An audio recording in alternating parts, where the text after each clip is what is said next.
Hello my dear aspirants, welcome to our channel. I am Ishrat Asrar and in today's class I am going to teach you about geography. So geography chapter universe. So in today's class I will discuss about the universe chapter. Okay. Its some points will be discussed. Okay. So universe chapter. Let's start. Okay तो सभी लोग इस universe chapters के कुछ points को समझने से पहले चैनल को लाइक सब्सक्राइब एंड शेयर करना मत भूलिए। लाइक सब्सक्राइब एंड शेयर करना मत भूलिए। आपके सब्सक्राइब करने से मुझे मोटिवेशन मिलेगा और मैं ज़्यादा से ज़्यादा आप लोगों के लिए वीडियो लाती रहूँगी। और सब्सक्राइब करने से आपके पास सबसे पहले वीडियो पहुँचेगी, आपको नोटिफिकेशन मिल जाएगा। तो आप सभी लोग चैनल को सब्सक्राइब ज़रूर कीजिएगा। तो चलिए स्टार्ट करते हैं आज की क्लास, जिसमें हम कुछ पॉइंट्स डिस्कस करेंगे यूनिवर्स से related. Okay, now let's start first with some point with point number 1. Okay, with point number 1, mass percentage of sun.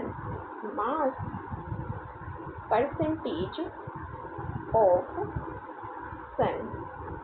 Okay, mass percentage of sun ये होता है आपका 99.86%. Okay, now come to the second point, that is sun. सन को और किस नाम से जाना जाता है? आपको एक बात पता है, फादर ऑफ सोलर सिस्टम ये कौन है? किसको कहा जाता है father of solar system? Father of solar system, father of solar system है। अगर पता है तो आप इसका आंसर कीजिए कमेंट सेक्शन में। और यहाँ पे बताती हूँ कि आपके फादर ऑफ सोलर सिस्टम है सन। ओके, ये क्या है? सन है। ओके, क्या है? सन. Now come to the next point, point number 3. Okay, point number 3 क्या है? चलिए नेक्स्ट स्लाइड में point number 3 को डिस्कस करती हूँ। point number 3 है कि सन जो होता है वो क्या है, कितना बड़ा है। The sun is, सन अर्थ से कितना बड़ा है?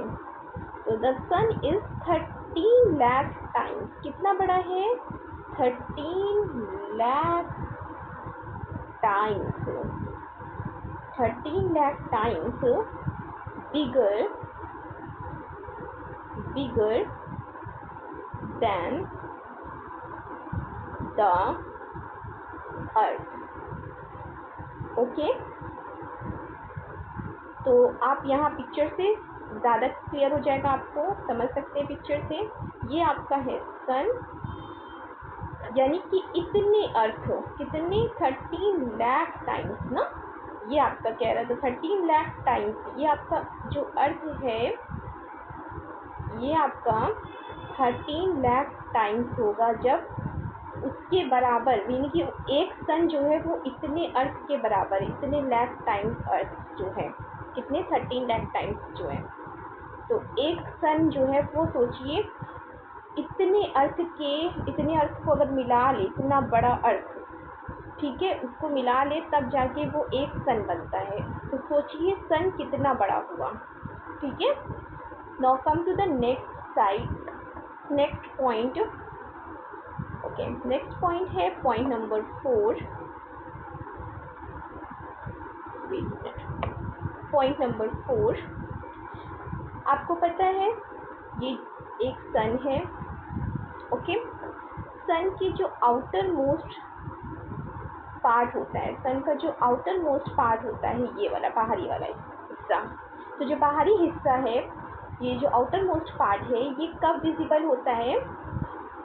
आउटर मोस्ट पार्ट जो कि सोलर इक्लिप्स के टाइम पे विजिबल होता है, तो इसे हम क्या बोलते हैं? कोरोना।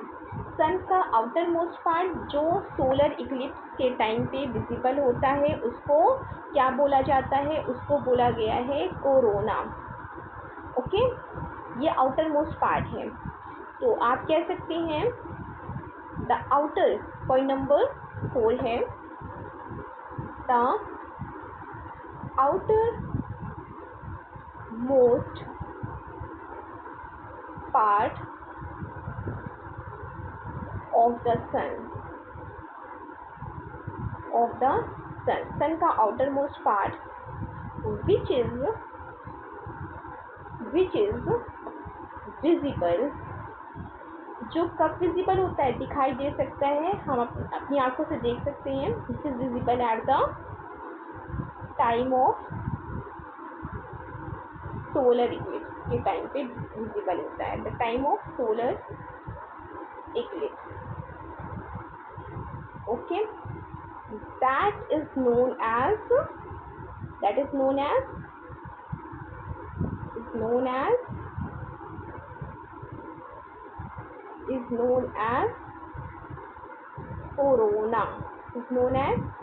कोरोना। आई होप इतनी चीज़ क्लियर हो गई है।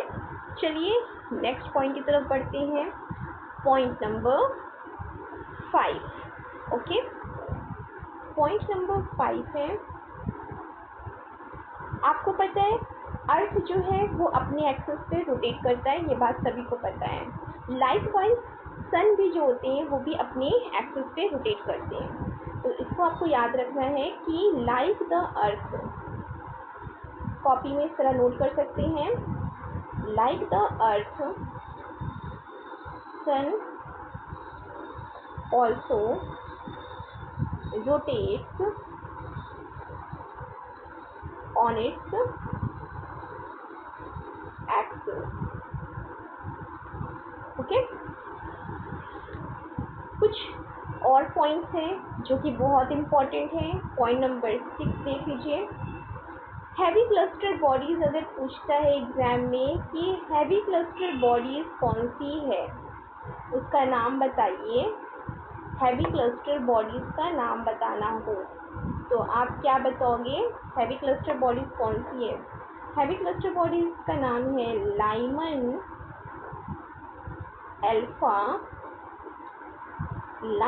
अल्फा ब्लॉक, ये आपकी हैवी क्लस्टर बॉडीज होती हैं।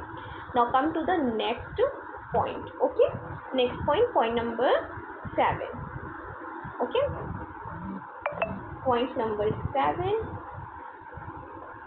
नंबर 7, आपने सुना होगा मेसियर 31, जिसको हम M31 भी बोलते हैं। ये किसको कहा जाता है? एंड्रोमेडा गैलेक्सी को। ओके, तो Andromeda galaxy also known as Messier 31 और M31, नाम क्या है? कौन सी गैलेक्सी को बोला जाता है? Andromeda Galaxy. Okay, Andromeda Galaxy होती है। Next point number 8, point number 8 की तरफ बढ़ते हैं। पॉइंट नंबर 8 है आपका, अच्छा एक चीज़ और याद रखिएगा, एंड्रोमेडा गैलेक्सी जो होती है ये मिल्की वे के नियरेस्ट गैलेक्सी भी होती है। ओके, पॉइंट नंबर 8 जो है ये है सीरियस। ओके, सीरियस ये है क्या?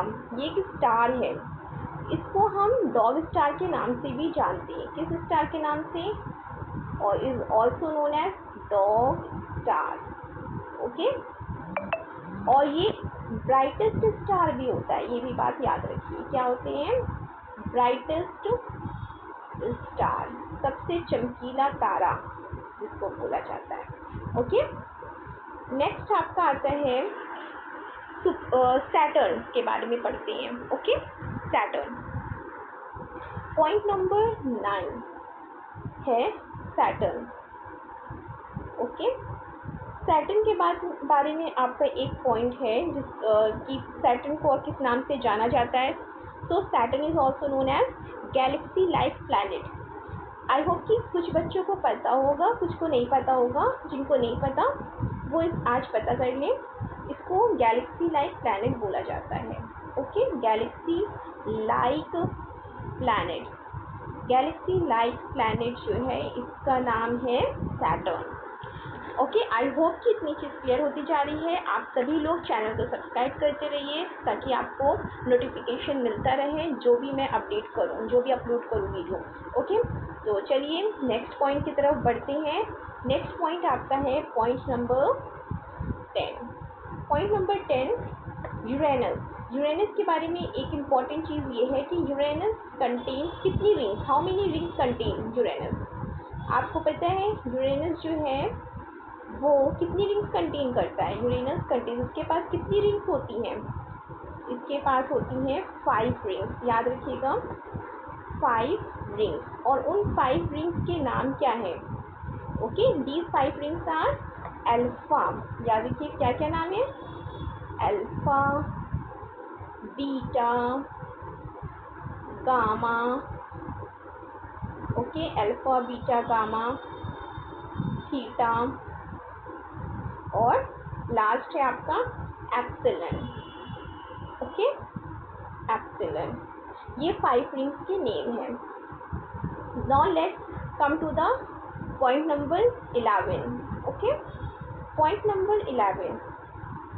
पॉइंट नंबर 11, आपको पता है यूरेनस एक ग्रीन प्लैनेट होता है। यूरेनस सभी को पता होगा, यूरेनस क्या है, एक ग्रीन प्लैनेट है। ये ग्रीन होता है, किसकी वजह से होता है, क्वेश्चन ये पूछ सकता है एग्जाम में कि यूरेनस इज ग्रीन।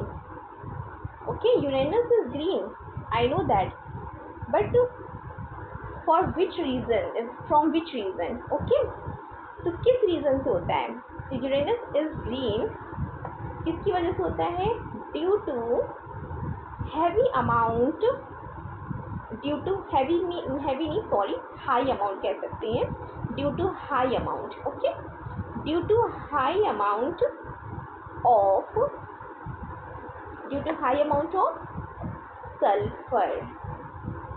इसमें सल्फर की मात्रा बहुत ज़्यादा होती है। Okay, SULPHUR। ओके, सल्फर की मात्रा बहुत ज़्यादा होती है। And last point which I am going to discuss to you. Okay, तो चलिए लास्ट पॉइंट है पॉइंट नंबर 12।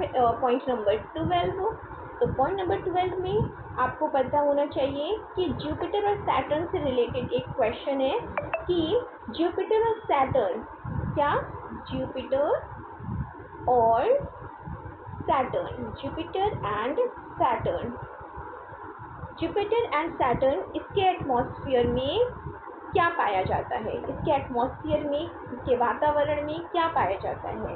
इसके एटमॉस्फेयर में आपको पता होना चाहिए कि it's atmosphere contains hydrogen and helium, hydrogen and helium. Okay, इसके एटमॉस्फेयर में क्या होता है, पाया जाता है, हाइड्रोजन और हीलियम। आई होप कि आपको इतनी इतनी चीज़ें क्लियर हो गई होंगी। तो आप चैनल को सब्सक्राइब करिए और ज़्यादा से ज़्यादा लोगों को शेयर करिए, जिससे मुझे भी मोटिवेशन मिले और मैं आप लोगों के लिए और अच्छी नई वीडियोस लाती रहूँ। तो चलिए यहीं पे एंड करते हैं क्लास को। Thank you.